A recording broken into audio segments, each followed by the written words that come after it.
Hey, this is Hunter Guyton, and these are 10 things that I learned from the works of John Milton. Okay, so the first thing is from Sonnet 7. And from Sonnet 7, I learned that God is not concerned with our accomplishments, but with our obedience. Now, in the octave of this poem, Milton regrets the lack of production that he has had in his first, 23 years of his life, right? It's written on his 23rd birthday. Yet the Volta says, yet be it less or more or soon or slow. And he continues on in the sestet to say, to reflect on the truth that obedience to the call is greater than human measures of accomplishment, right? God has called us to do certain things. He's called us to be obedient to him, not necessarily to have this great human measure of accomplishment and do all of these wonderful things. God is in control of those things, not man. And so really the truth is, and what Milton rests in, is that he needs to be obedient to God. The second thing would be from Sonnet 19. I learned that God's work is not dependent on our gifts. Now, in this one, and I'm going to break it down the same way I did with the poem, Milton ponders why God would take away his eyesight, having called him to write. And obviously, when you write, you do a ton of reading as well, so he can no longer read. They didn't have audiobooks back then, and it would have been extremely challenging for him to pursue and continue his career after he was blind. But he reflects again, referring to the still small voice of God in the Volta, says that murmur soon replies, God doth not need either man's work or his own gifts. And in the sestet, really, of that, he comes up with the resolution that God is in control, right, of all things. And so those who trust and wait on him, those people are the ones who live well, right? The people who choose to trust God, the people who choose to wait on him, even in the toughest situations of life. So that one being a reflection on his blindness. The next thing from El Allegro and Il Penseroso is that there must be a time for joy and there must be a time for contemplation. Now, in reading this, I was reminded really on a 5,000-foot view of the book of Ecclesiastes. They are companion poems, El Allegro focusing on the joyful aspects of life, of music, of activity, of reading, and Il Penseroso contrasting El Allegro by focusing on the deeper, darker aspects of those same categories. Now, the two poems contrast with each other and highlight the importance of each. But what I really noticed from it is that, God created us to live in both states, in a state of really happy, joyful, whimsical, but then also we have to be thoughtful and we have to be considerate.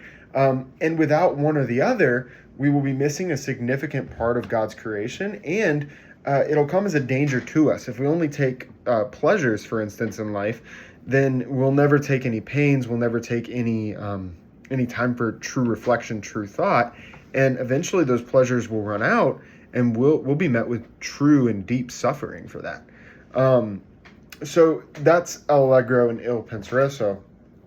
The next thing would be, I have a couple from Samson Agonistes. Now, the first one is a reflection from Samson. And I put that redemption is possible, but sin still has its price.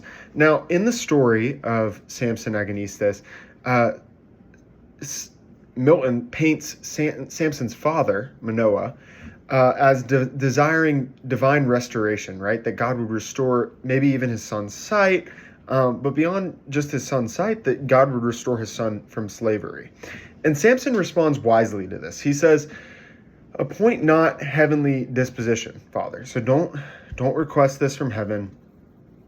Nothing of all these evils hath befallen me but justly. I myself have brought them on. Sole author, I sole cause. Samson takes responsibility for his sin, and later on, yes, there's a moment of redemption for Samson. He kills a ton of Philistines, and he's very successful. But in this moment, Samson is acknowledging his sin, and he's acknowledging the consequences, which are later Samson's death in conquering the Philistines. The next thing would be from Delilah. And from Delilah, I learned that victimhood is often used to portray, not to truly reflect, but to portray repentance. Now, in Samson Agonistes, Delilah visits Samson to apologize, quote unquote, for her actions. Now, while speaking, Delilah proposes a reason for her misdeeds. She says, "And what if love, which thou interpretest hate, the jealousy of love, powerful of sway in human hearts, nor less in mine towards thee, caused what I did? I saw thee mutable of fancy, feared lest one day thou wouldst leave me as her at Timnah." And I apologize if I'm looking away. I'm kind of reading my notes. Delilah's words shift the blame for her sins to positive motivations, manipulated by the precedent of Samson's misdeeds. So notice a couple things here. First of all, notice how Delilah blames it on her love for Samson, right? So that's the positive motivation there.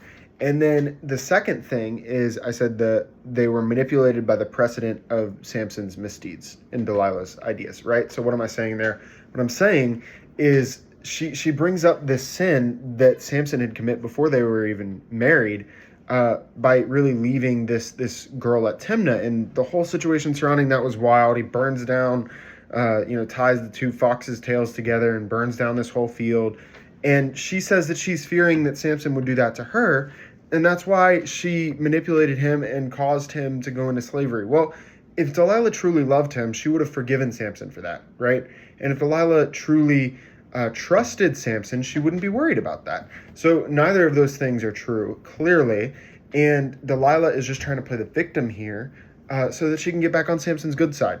Now, Samson does read that, but I think that often we need to understand that, because we do that when we're pretending to apologize for things when we're not truly sorry. And that also happens to us. So we have to learn to detect it.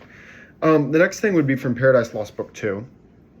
And it's from Mammon, specifically, in Pandemonium. I put that evil mistakes the bondage of sin for absolute freedom. Now, during his address to Pandemonium, Mammon proposes that the demons make a heaven of hell, stating, "It will be free, and to none accountable, preferring hard liberty before the easy yoke of servile pomp." They don't want to serve God. They don't want the easy yoke of God. They want to fight for liberty. And Mammon truly believes that hell means freedom. But does it? I don't believe it does.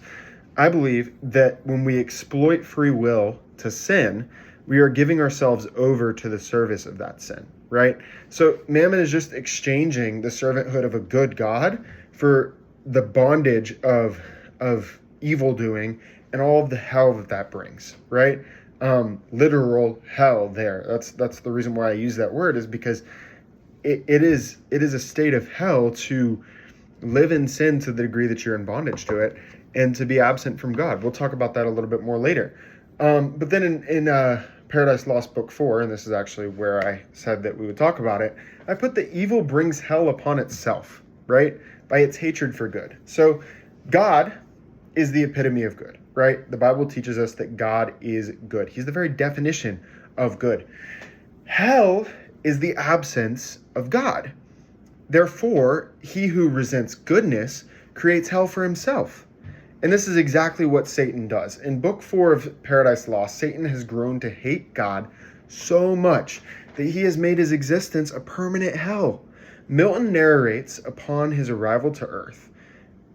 He says, "The hell within him," speaking of Satan, "for within him hell he brings, and round about him, nor from hell one step no more than from himself can fly by change of place." So no matter where Satan goes, he brings hell with him. Why? Because Satan is separated permanently from God because of his hatred and his resentment toward God.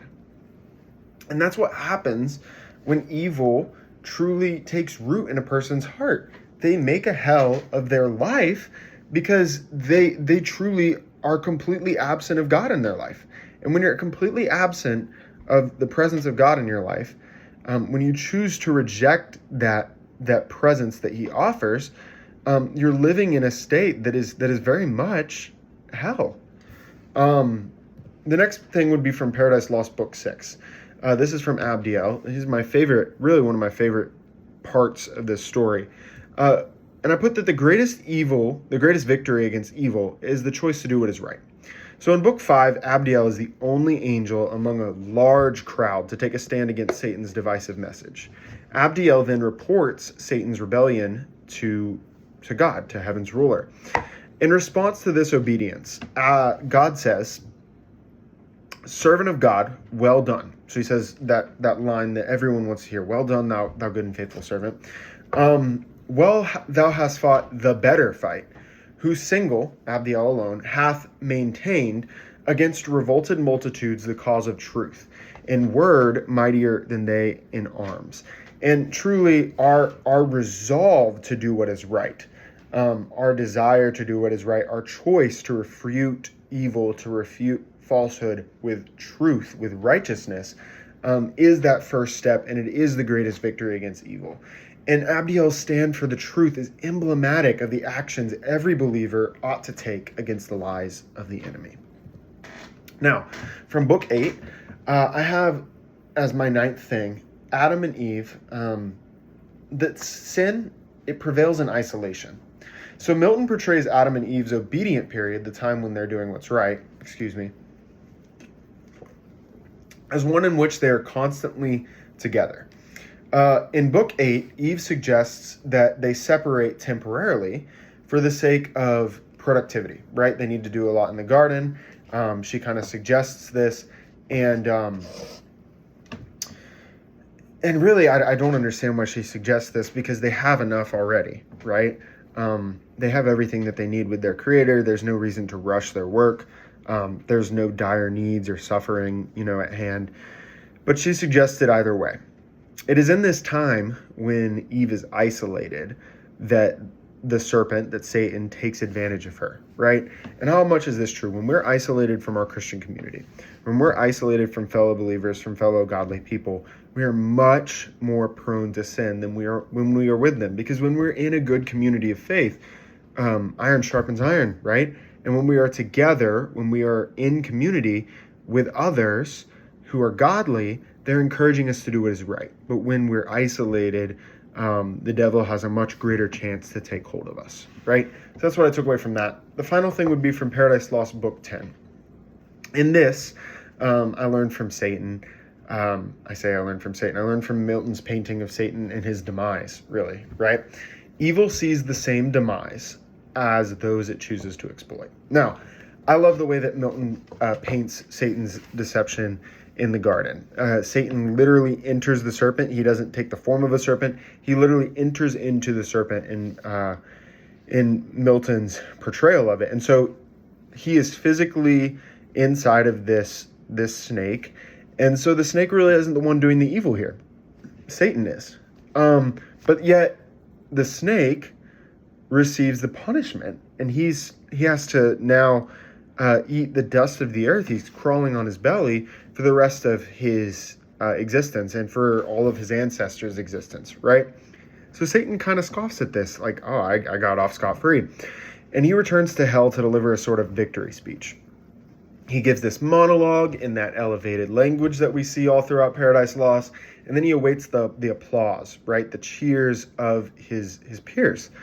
And instead of that praise, Satan is met by the horrors of the curse that he thought would be exclusive to the snake he indwelt. He thought he would get away with it, but God does not allow sin to be gotten away with. There's always a penalty for sin. And so the text of Milton's work says, when contrary, he hears on all sides, from innumerable tongues, a dismal universal hiss, the sound of public scorn. Toward the end of this work, of the epic Paradise Lost, in book 10, Satan gets what he deserves. The fallen angels get what they deserve. And yes, it's temporary. In Milton's story, they still take on their former grandiose form later on. But they meet the troubles of this curse that they invoked on someone else. And Satan and his colleagues are all turned into serpents. They are met with the same curse. Isn't that some sort of poetic justice? I love to end it on that. That is the 10th thing that I have, and it's from Paradise Lost, book 10. But yes, evil sees the same demise as those it chooses to exploit. These are my 10 things that I have learned from Paradise Lost. I made a nice slideshow presentation as well, but it wasn't uploading right. So I have recorded this video.